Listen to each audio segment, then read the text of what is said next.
Senhor, nosso Deus e Pai Todo-Poderoso, meu Pai, no nome do Teu Filho amado Jesus Cristo, Pai, que pedimos licença para estar diante da Tua presença.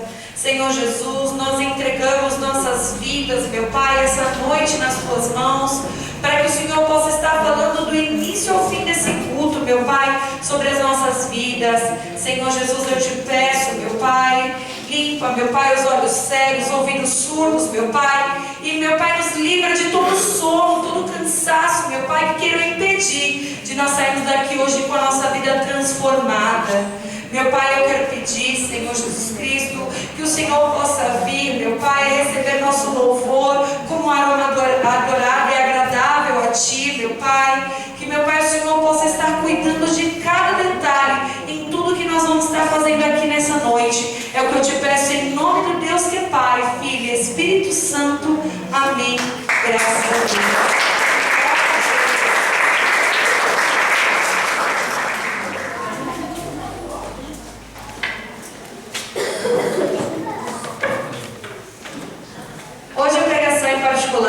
Falou muito ao meu coração. Ela está em Ageu, capítulo 2. Nós vamos ler somente alguns trechinhos, algumas partes.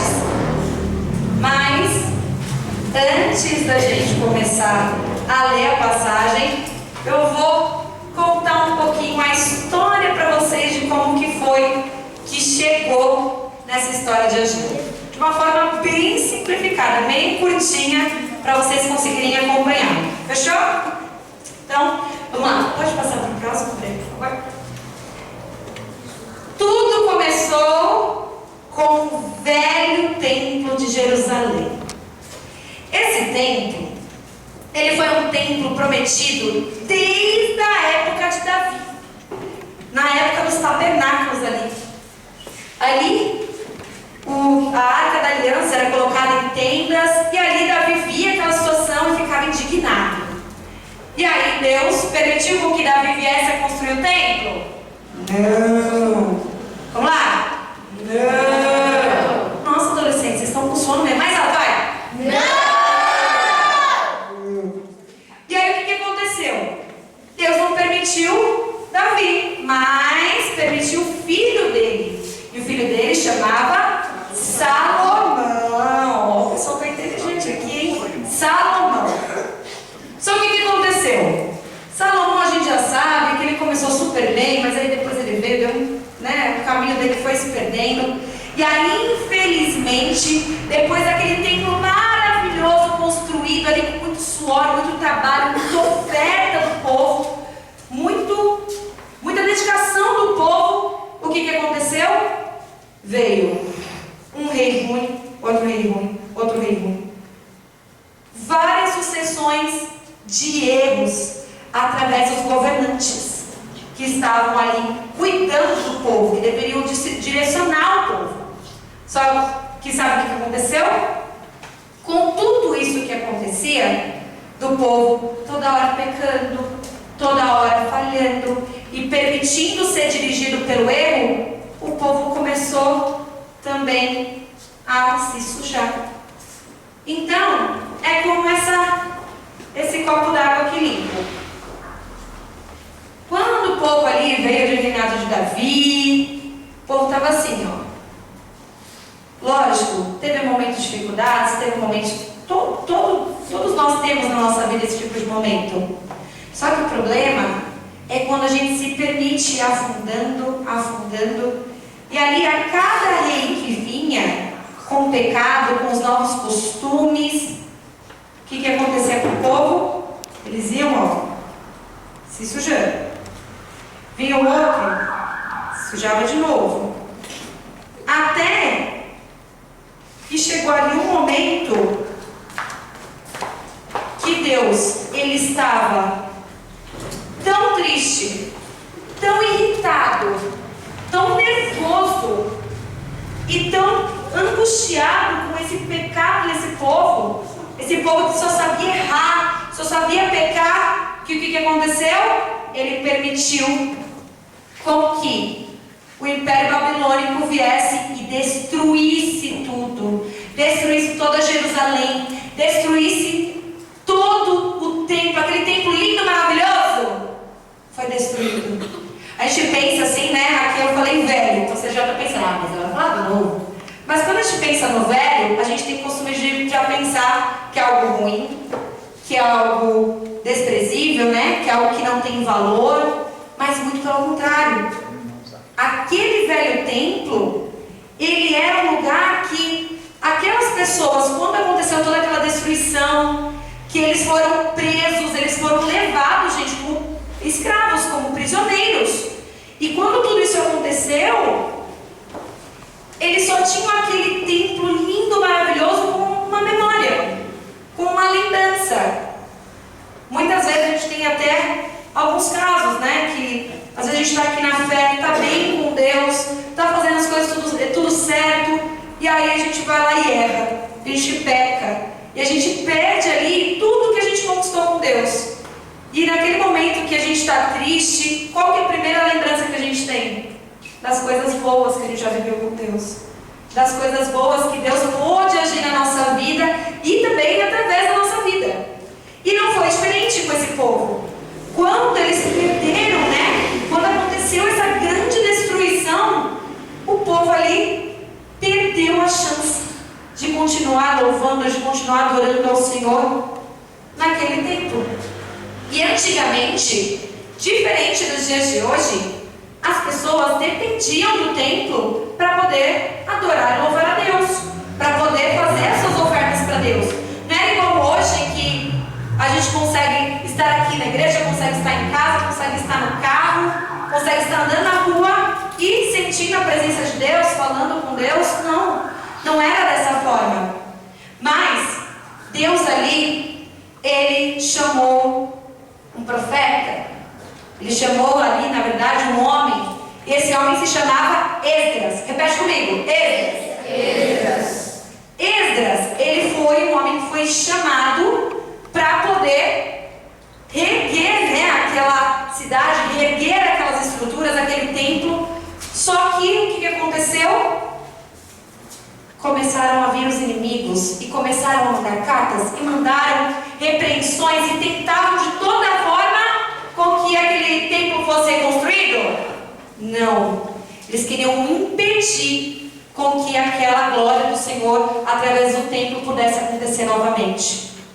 E ali, gente, aquele templo ficou em ruínas. Pode passar para o próximo, Breno? Obrigada. Ele passou por aquele período de ruínas por 20 anos. 20 anos que aquele templo ficou destruído, em ruínas, sem possibilidade ali do povo estar indo, adorando ao Senhor naquele local, de sentir a presença de Deus. Imagina você ficar 20 anos da sua vida, você já conhecendo a Deus, você já conhecendo a presença dEle, você não ter essa possibilidade? Ou se é a sua primeira vez hoje na igreja, você nunca teve essa experiência antes, imagina você nunca poder sentir uma felicidade verdadeira, de você não poder ter esperança na sua vida, que são coisas que Deus te dá. E ali aconteceu com Esdras, mas Deus chamou Ageu, que é a respeito da história que a gente vai ler hoje. E ali, gente, na época de Ageu, o povo já tinha sido liberto, eles já tinham voltado. Lembra que eu falei que eles tinham sido presos, escravos, lembra? Quando tudo isso aconteceu, depois de um tempo ali no reinado de Ciro, eles puderam ser libertos. E aí eles voltaram para a casinha deles. Só que quando eles voltaram para a casinha deles, eles ainda estavam assim. O que aconteceu? Eles voltaram para a casa deles, e aí eles começaram a construir a casa deles, começaram a fazer jardim, começaram a fazer ali as gradinhas da casa deles, começaram a conseguir de novo emprego, começaram a reestruturar toda a vida deles. Mas como que ficou o templo? Destruído, em ruínas. E ali, Deus, Ele através de Ageu, Ele chama a atenção daquele povo. E Ele fala: algum de vocês se lembra deste templo em sua antiga glória? Como ele lhes parece agora, em comparação com o anterior? Deve parecer insignificante. E realmente, você imagina? Pode passar para a próxima imagem, Breno. Aqui, eu coloquei, não é o Templo de Salomão, tá, gente? O verdadeiro. Mas no caso aqui é para vocês verem como que é um local em ruínas. Então, é um lugar glorioso? É um lugar bonito? É um lugar que você tem vontade de morar? Não. E tomando isso para as nossas vidas, da mesma forma é conosco. Muitas vezes, a gente não quer morar nesse tipo de lugar, né? Em ruínas. Mas é o jeito que a gente deixa o nosso coração para Deus poder habitar. Sabe o que eu percebo? E eu falo isso por mim também, tá? Muitas vezes a gente se preocupa muito com as coisas de fora da nossa vida, da nossa carne. A gente se preocupa com o carro que a gente quer ter, com o celular que a gente quer ter, com o serviço que a gente quer ter. A gente se preocupa com o modelo da casa que nós sonhamos, o tamanho do terreno que ela vai ser.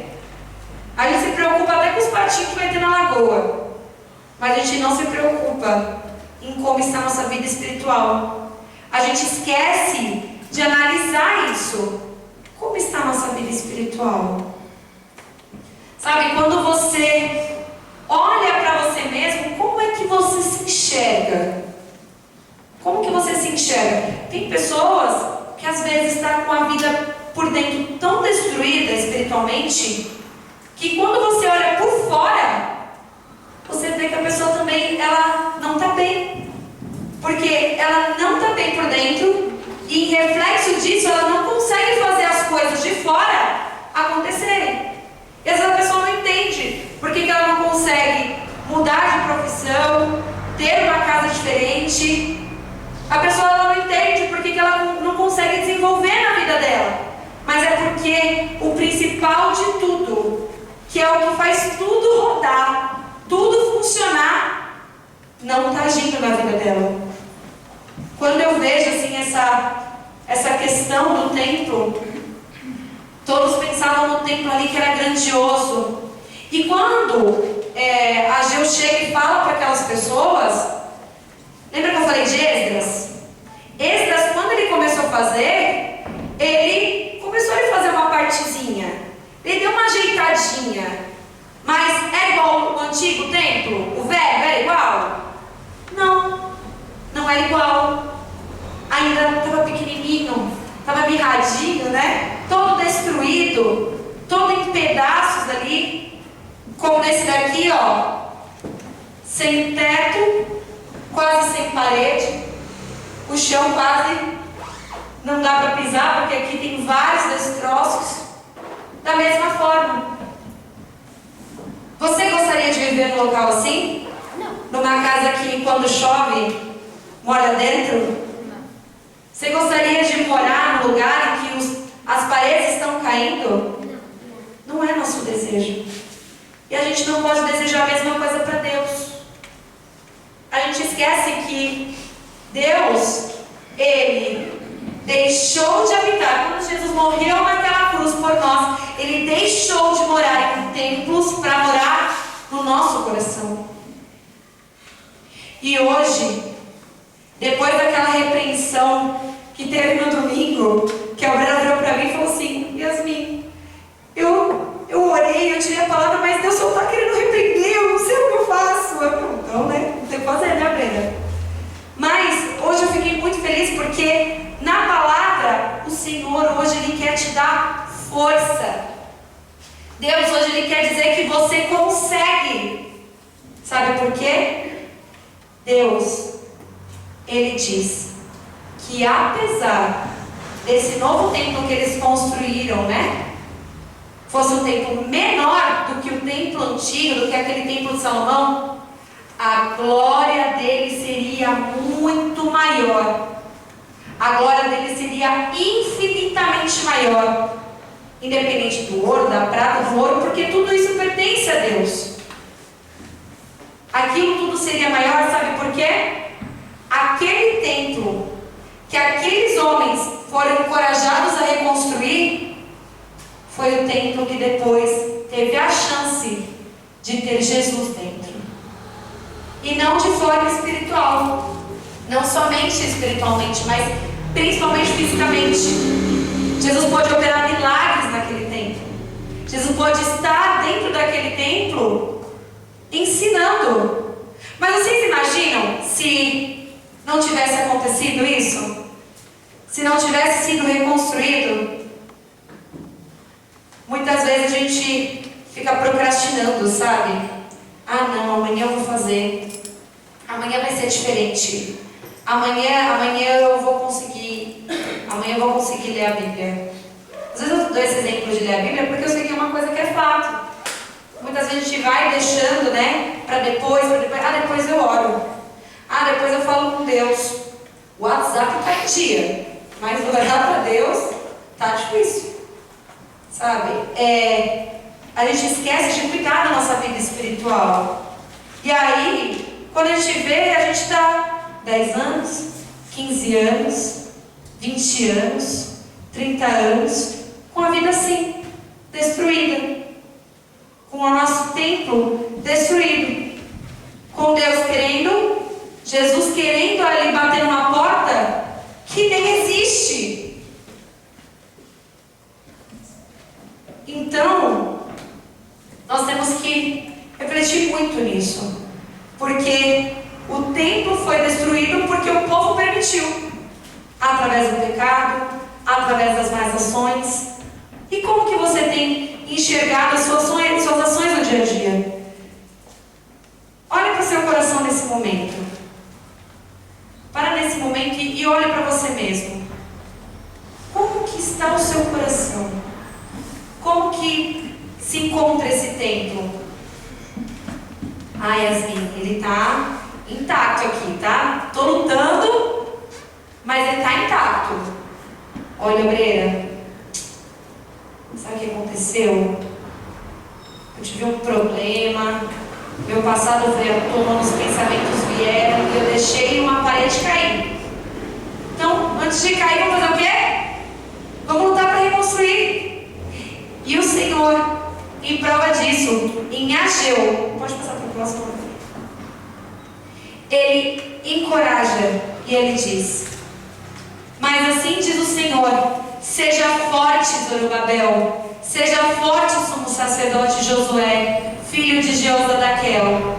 Sejam fortes todos vocês que restam na terra, mãos à obra, pois eu estou com vocês, diz o Senhor dos Exércitos.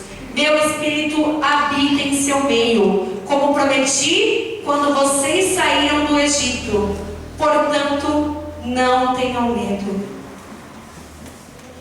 E ainda, digo mais, aqui a gente está lembrando de uma promessa que foi feita no Egito. Mas depois foram feitas mais alianças de Deus conosco. E a maior delas foi na cruz, através do sangue do Senhor Jesus. Depois, em Atos, como Jesus havia prometido, Ele mandou o Espírito Santo para que Ele pudesse nos ajudar a guerrear, a estar seguindo cada dia com as lutas que nós passamos. Sabe, muitas vezes a gente se permite fraquejar, porque nós acreditamos que as coisas não vão dar certo para a gente. Mas se Deus está na frente, se Deus está falando que Ele pode fazer com você, qual que é a desculpa? O problema é que muitas vezes nós acabamos deixando só para Deus fazer. A gente fala assim: Deus, faz a sua parte. E a gente esquece o quê? Da nossa. Então também é importante. Se não fosse importante nós fazemos nossa parte, Deus poderia ter falado assim: templo, levanta. E o que ia fazer? As pedras iam se erguer e o templo ia ficar pronto. Ele não tem poder para isso, gente? Ele tem. Deus tem poder para isso. Ele tem poder para fazer por Ele mesmo. Mas é muito importante nós estarmos buscando também fazer a nossa parte da melhor forma.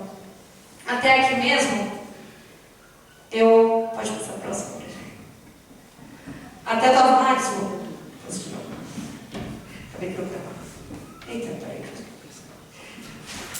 Tcharam, tcham. Aqui, acabo pulando aqui. Não tem problema, Bruno.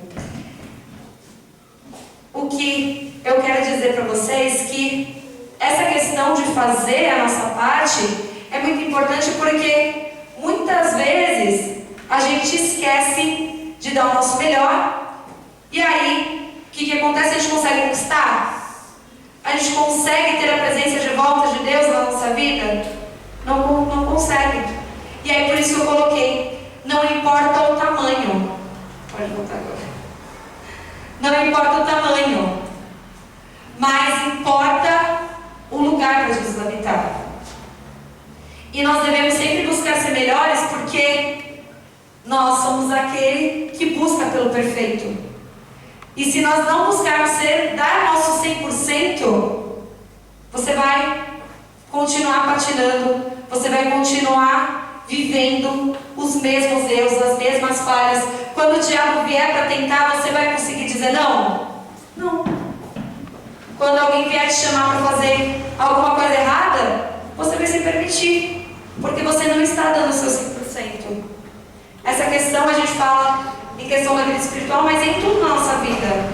Nós temos que permitir com que Deus venha agir no nosso serviço, com que Deus venha agir na nossa casa, com que Deus venha agir em todos os espaços que Ele pode habitar. Senão as coisas não acontecem da forma como devem acontecer. Então hoje, eu convido cada um de vocês a estarem buscando por isso. Busque que Deus, Ele te dê um coração novo. Ele transforme o seu coração.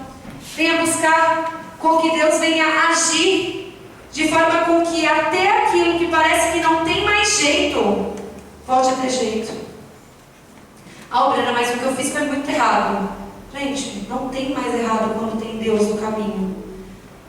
Sabe, se Deus Ele pode agir na sua vida, se Ele está te dando uma nova chance, você pode seguir esses novos passos.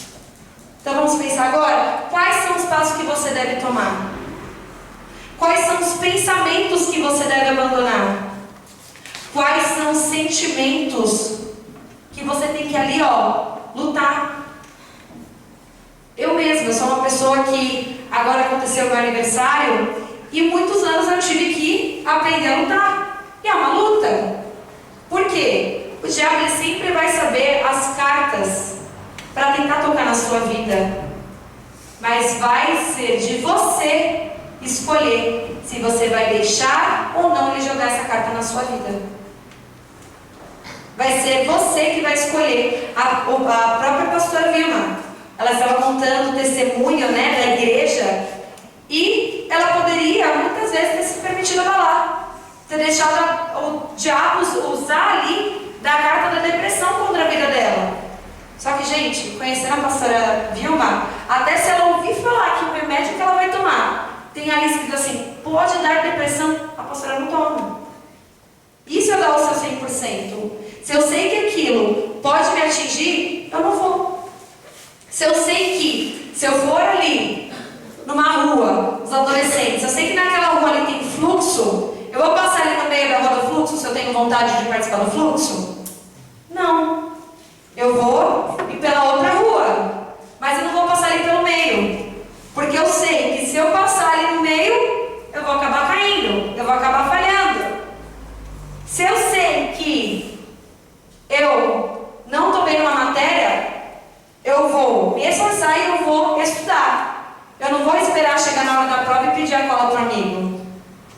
Às vezes são exemplos tão bobos que a gente dá, mas que a gente sabe que na hora pega. A gente sabe que são coisas que acontecem na nossa vida e que a gente não se percebe. Então que hoje nós venhamos analisar o nosso coração de fato verdade. Eu sei que eu estou batendo nisso e estou rebatendo toda hora, mas é porque falta isso na nossa vida. A gente não entende muitas vezes o porquê que a gente não conquista. E Deus hoje está nos mostrando que nós temos que consertar primeiro o nosso interior para que Ele possa transbordar nas outras partes, para que Ele possa estar agindo nas outras partes. Até porque nós precisamos de Jesus na nossa vida. Nós somos dependentes dependentes dele. Então nós precisamos desse amor, desse cuidado, para que nós venhamos a sair disso, para isso. E para chegar nisso, nós temos que buscar ajuda, buscar o perdão do Senhor Jesus, para que através do sangue dele, ele possa fazer isso.